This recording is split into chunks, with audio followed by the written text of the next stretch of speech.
如果有一日外星智慧真係出現，唔係網上流傳嘅模糊片段，唔係某個人話自己夢見銀河聯邦，亦都唔係冥想入面聽到高維信息，而係真正有證據、有接觸、有文明、有語言，甚至有能力同人類溝通嘅外星智慧生命，咁人類第一時間第一個問題應該做啲咩呢？係研究啊、求證啊、謹慎啊、倫理啊、安全啦，定係問清楚對方到底係啲乜嘢嘅存在？但係有一批人可能唔會咁做，佢哋可能第一時間就衝出嚟同你講。我一早就知啦，我一直都接收緊信息啦。呢個係地球揚升嘅開始，佢哋係我哋嘅高維導師，佢哋係銀河家人，佢哋係幫人類提升頻率。哇，勁啦！呢條片咧，我就係講 New Age。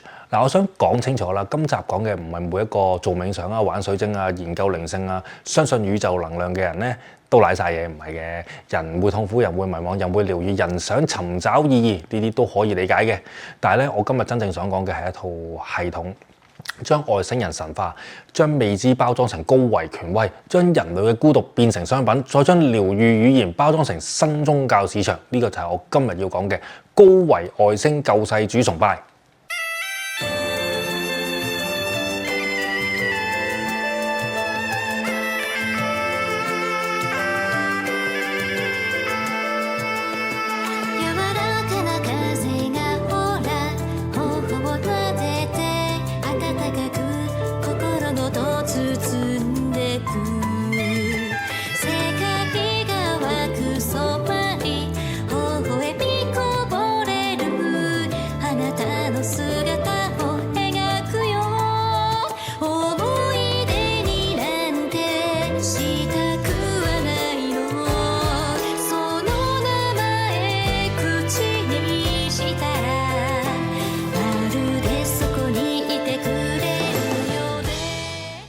Hello， 大家好，歡迎大家收睇我頻道。嗱，又嚟到我今次呢集係我最想講嘅，講真係最想講嘅。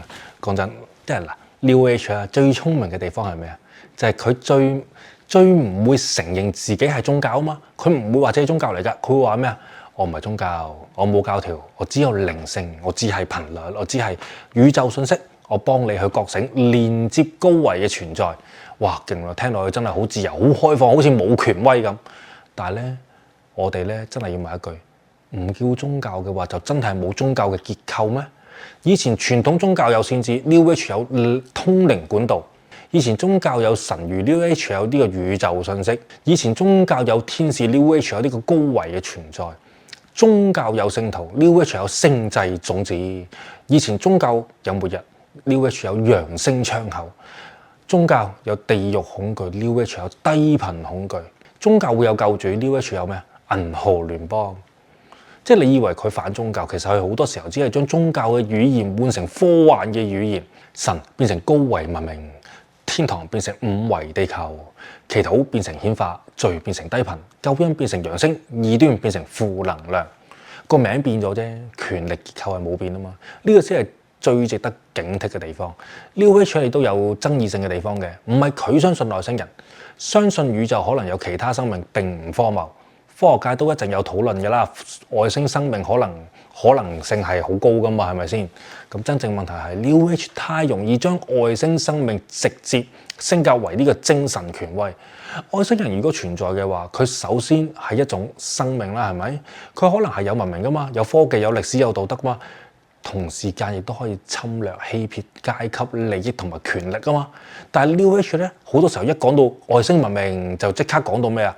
佢哋好高。佢哋好愛，佢哋好光明嚟拯救地球，人類導師高維家人。喂，大佬，呢個跳躍其實好危險嘅，因為人哋科技高就唔等於道德高咯。人哋能夠穿過星系唔等於值得崇拜啊！即係比人類聰明，但係唔等於係比人類善良。掌握更高物理技術唔等於明白生命意義。文明更加古老就更加唔代表心靈係更加清淨。明唔明啊？人類自己已經證明咗啦，科技可以進步，良知可以退化啊嘛，知識可以增加，貪婪可以更大，工具可以升級，權利欲可以不變。所以當你見到一個外星文明，你第一時間就唔係即刻跪低，你應該係問佢：喂，你咩嚟㗎？你想點啊？你點樣對待弱者㗎？你有冇呃我㗎？你有冇操控？有冇利益？你係文明定係神明？嗱 ，New Age 最危險嘅地方就係太快將未知變成神聖。嗱，而家我要將最辣嗰個點講出嚟先。嗱，New Age 好多時候咧唔係幫人面對未知嘛，係幫人投入一個更舒服嘅故事。有人覺得自己孤獨，佢會話你係星際種子；有人覺得自己同世界格格不入，佢會話你唔屬於地球。有人處理唔到創傷，你就話要清理前世業力；有人情緒不穩，佢就話你正在升頻；有人話同家人關係變差，佢就話身邊啲人低頻啊，阻住你揚升。有人話需要心理支援，你就話高敏感、高維靈魂。呢啲説話一開始聽落係有啲安慰嘅，但係安慰唔代表係真相啊嘛。最危險嘅安慰就係令人唔再處理現實，唔再面對創傷，唔再反省自己，唔再修補關係，唔再求助專業，唔再落地生活，而係將所有問題翻譯成一套宇宙劇本。我唔係逃避，我係覺醒。我唔係孤立自己，我係離開低頻人群。我唔係被人操控，我係跟隨高維指引。我唔係買課上癮，即係買上堂上到上晒癮。我係啟動我嘅靈魂任務啫。嗱，呢個就係 New Age 最陰濕嘅地方。佢用咧療愈語言去包裝逃避，用宇宙身份去包裝自戀，用高維度信息包裝權威，用愛同埋光包裝成一套新嘅階級。嗱， New Age 成日講頻率，高頻低頻。提升頻率，清理負能量，係咪遠離低頻人？要進入五維嗱，表面上好正面，但係你細心睇下，呢套語言其實係可以好殘酷嘅，因為佢將人分咗級，高頻嘅人比低頻嘅人高，覺醒嘅人比未覺醒嘅人高，星際種子比普通地球靈魂高，接收到信息嘅人比懷疑嘅人高，相信嘅人比提問嘅人更加高。佢口講嘅愛，但實際上係製造緊精神階級。嗱，以前宗教會話你有罪。咁 New Age 就會話你低頻，宗教話你不潔不乾淨 ，New Age 就話你能量足啊。咁話你以前啲宗教話你未得救啊，咁佢就話你未覺醒。以前宗教話你唔信會沉淪 ，New Age 就會話你錯過咗揚升。咁到底差別有幾大呢？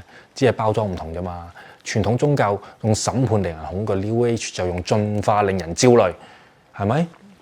傳統宗教會話你需要救恩 ，New Age 就話你需要升級。傳統宗教買天堂門票 ，New Age 就話5維入場券。嗱，呢個先係現代靈性市場裏面最犀利嘅幻術。佢唔係叫你跪低，佢係要你自願啊，自願去追求更高版本嘅自己。嗱，聽落去就好似有，但係背後其實一樣係操控嚟嘅，一啲都唔自由嘅。如果外星人真係出現嘅話 ，New Age 圈最大嘅動作咧，一定唔係等待證據，而係搶解釋權。政府話未確認，佢就話政府隱瞞；科學家話資料不足，佢就話科學太低維度。有人要求呢個證據，佢就話你太理性啦。有人提高質疑，佢就話你個頻率都未到啊。有人話喂有矛盾喎，佢就話喂你三維思想被限制啊。哇，呢啲結構咧講出嚟，其實你係好難打爆佢嘅，因為佢係一個完美嘅防火牆。凡係支持佢嘅就話同步性，反對佢嘅就話阻力。即係證實唔到嘅嘢就叫未顯化。講錯咗就話係時間線改變，冇發生嘅就叫人類集體頻率未準備好。你點樣贏啫？係咪先？佢講親句嘢都係後門嘅。語言中咗，你話佢就話：喂，你睇下，我早就知啦。語言唔中就話宇宙時間線轉咗。外星人出現，佢就話高維揭露開始。外星人都未出現，佢就話地球頻率未夠。呢啲唔係開放式市場咯，好冇？呢啲係不可證偽嘅信念系統。一套永遠唔會輸嘅系統，聽落去好似好強，但係非常之危險。因為真理係需要承受檢驗，智慧係需要承受質疑。真正有價值嘅靈性唔應該怕俾人問問題。一個系統咧，只要一旦被質問，就要搬出你未覺醒啊！咁呢啲唔係叫智慧，呢啲叫免責條款啊。OK， 而家講到錢啦。New Age 最現代嘅地方就係佢非常識得利用市場。你買嘅唔止係水晶，你買嘅係保護牆。你買嘅唔係課程，你買嘅係覺醒嘅身份。你買嘅唔係一次通靈，你買嘅係宇宙特權。你買嘅唔係冥想音頻，你買嘅係高維連線。你買嘅唔止係星盤解讀，你買嘅原來我不是普通人嗰一種感覺。呢啲市場咧好準，係好犀利。講真，即係有排學啊！真係，即係佢買嘅唔係物品啊，佢買嘅係身份。你係星際種子，你有地球任務，你唔係唔合群，因為你高頻啫。你唔係痛苦啊，你係升緊維度啊。哇，你唔係迷惘啊，你喺度覺醒緊啊。哇，大佬邊個贏到你啫？聽落去就好動人，但係問題就係啦，當一個人最脆弱、最孤獨、最需要方向嘅時候，呢啲説話就會變成精神毒品。你每次聽完咧都會覺得哇自己好特別啊！但係你咧未必每一次聽完之後咧係會更加清醒，你明唔明啊？係只會覺得我好特別啊，但係唔知點解我仲迷茫嘅咁啊！每次買完之後咧，即係你買完個課程，我升咗級，但係你完全係面對唔到真正嘅現實，即係你每次俾人話俾你聽，哇你有宇宙任務啊，但係你根本就未學識點樣處理今日嘅生活。呢個就係靈性消費市場最狠毒嘅地方啊！佢唔一定解決到你嘅空虛，係咪？但係佢可能會令到你對空虛上癮，因為只要你仲覺得自己未完全覺醒，你就會繼續買，買下一次療愈，買下一次啟動，買下一個課程，買下一個宇宙信息。你以為你喺度上升緊，你只係一條收費樓梯上面不停原地行緊啫。即係外星人一旦出現，呢個市場一定變得更加瘋狂。到時會有啲咩啊？星際冥想、星際血脈啟動、外星前世解讀、銀河使命課程、高維 DNA 開啟、5維地球入門班、外星語言光碼療愈。哇！呢個咁似我曾經啲朋友嘅外星語言光碼療愈、銀河聯邦信息會員制。嗱，我唔係話所有人都係騙子，唔係一定唔係，我唔係咁講啊。但係我一定要問啫，一定要問，點解未知一出現，你哋就要急住收錢去解釋呢一個未知咧？我真係，即係你係咪真係連接咗高維智慧咧？定係你只係連接一個好好賣嘅市場咧？你連接咗外星人，咁點解外星人唔揾你走去揾美國總統啊？你明唔明啊？即係你真係收到外星信息啊？定係其實你係太孤獨，所以你相信自己有特殊身份咧？你真係幫人哋覺醒，定係你令到人哋更加依賴你咧？因為當一個人話自己可以代表高維文明去發言嘅時候，佢其實已經攞咗一個非常巨大嘅權威，而呢一種權威比傳統宗教更加難監測啦。即係教會至少有經典啦，寺廟都會有傳承，道館都有科儀系統。咁通靈者話收到銀河信息，你點查？所以我成日都話好神通呢樣嘢真係好大鑊㗎，即係你查唔到㗎嘛，你只能夠信㗎啫嘛。而當佢話你唔信，就係因為你頻率低。呢一個權威啊，就封死咗你啦！呢個就係現代版嘅神權，係咪先？唔需要紫袍道長啊，更加唔需要即係呢個神權啊，唔需要着紫袍，唔需要着祭司袍，佢求其着件 T 恤底褲啊，帶住個水晶啊，開住個 YouTube， 開住個 Zoom 啊，就收你個 PayPal 啦！即係嗱，我知呢啲會得罪人嘅，但係我都照講。New Age 最危險嘅地方唔係太荒謬，而係佢太識得利用荒謬講得好溫柔。佢唔似舊宗教咁惡㗎，佢唔會鬧你，唔會叫你跪低，但係佢會好溫柔咁同你講：你未準備好，你要清理啊，你要放下懷疑，你要相信宇宙，你要提升頻率，你要遠離低頻人，你要相信指引，同埋你要買下一個課程。溫柔咧，可以係慈悲嚟嘅，但係要識得控制咯。有一啲龍啊，唔係鐵做出嚟嘅，唔係用鐵嚟做出嚟韞住你嘅。香薰水晶或者啲柔和音樂、高維語言做出一個龍去韞住你嘅。即係你以為自己可能我走出宗教，但係你可能只係搬入一間啊設計得更加舒適嘅靈性監獄，就係咁簡單。所以外星人如果真係出現，New Age 最需要學嘅唔係通靈，係克制。嗱，你唔好急住去喺度宣稱任何嘢先，唔好急住解釋，唔好急住去賣課程，唔好急住話自己一早就知道，唔好急住將外星文明變成高維救世主。嗱，唔好搞呢堆嘢住，先問最基本嘅問題：有冇證據先？信息來源係啲咩？可唔可以被驗證？有冇其他解釋？有冇利益關係？係咪有人借未知建立權威？係咪有人借恐懼出售安全感？係咪有人借孤獨出售身份？呢啲問題咧唔係低頻嚟嘅。你唔好俾人話你低頻，你唔問啊！你一定要問。呢啲叫清醒。真正嘅覺醒咧，唔係相信更多嘅神秘故事。真正嘅覺醒係面對神秘嘅時候，仲識得保持理性。嗱，我最後講一個最爭論嘅議論，個結論。外星人咧唔會證明 New Age 係正確。就算外星智慧生命真係存在，亦唔代表通靈收到嘅信息係真，亦唔代表嗰啲咩昂宿星人課程就有根據，唔會嘅。唔代表銀河聯邦真係存在，即係亦唔代表每個星際種子嘅身份呢個係一件事實，唔係嘅。你唔代表每一個高維導師都好值得你去相信，更加唔係啦。即係外星人存在咧，只能夠證明一件事：宇宙可能有其他生命，僅此而言。由外星生命存在跳到去 New Age 全部正確，中間係隔住成個黑洞咁遠嘅。OK， 呢個跳躍正正係 New Age 最常用嘅手法。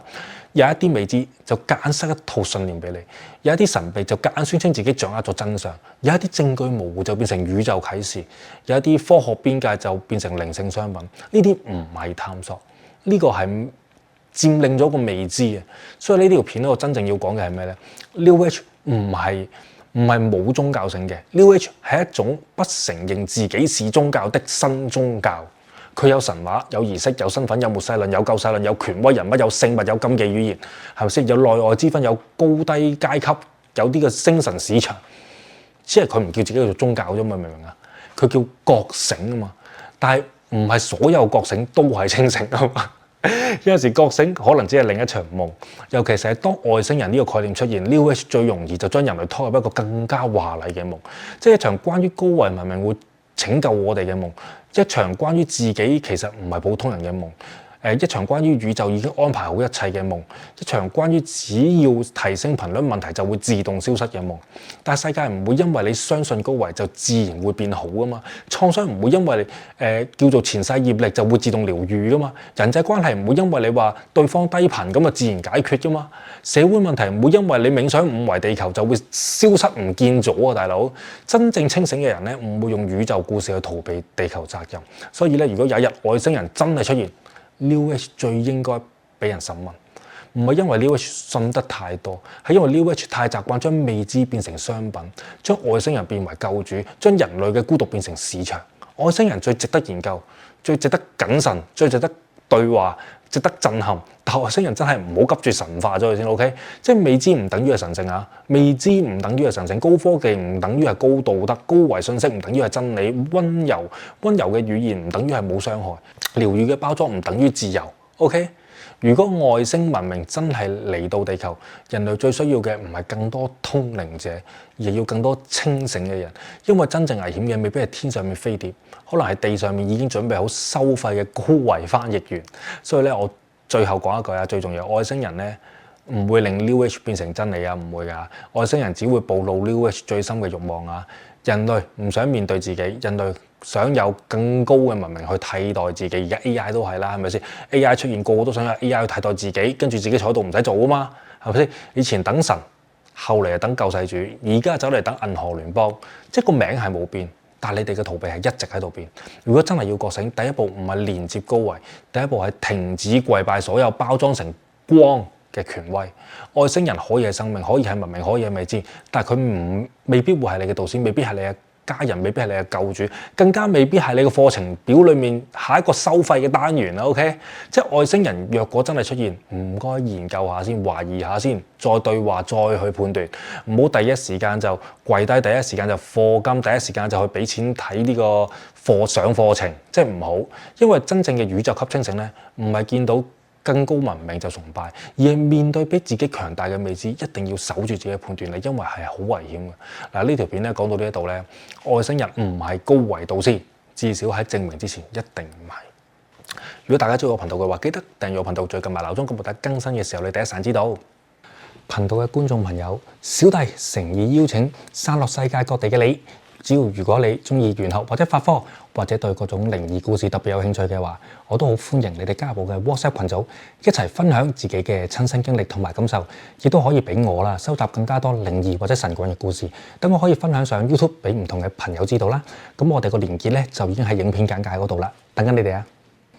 咁多位朋友，我會留喺美國一段時間，有冇加州嘅朋友或者三藩市嘅朋友咧，可以 email 我嘅，咁啊約下我，等我再了解更加多美國嘅事，好冇？多謝你哋。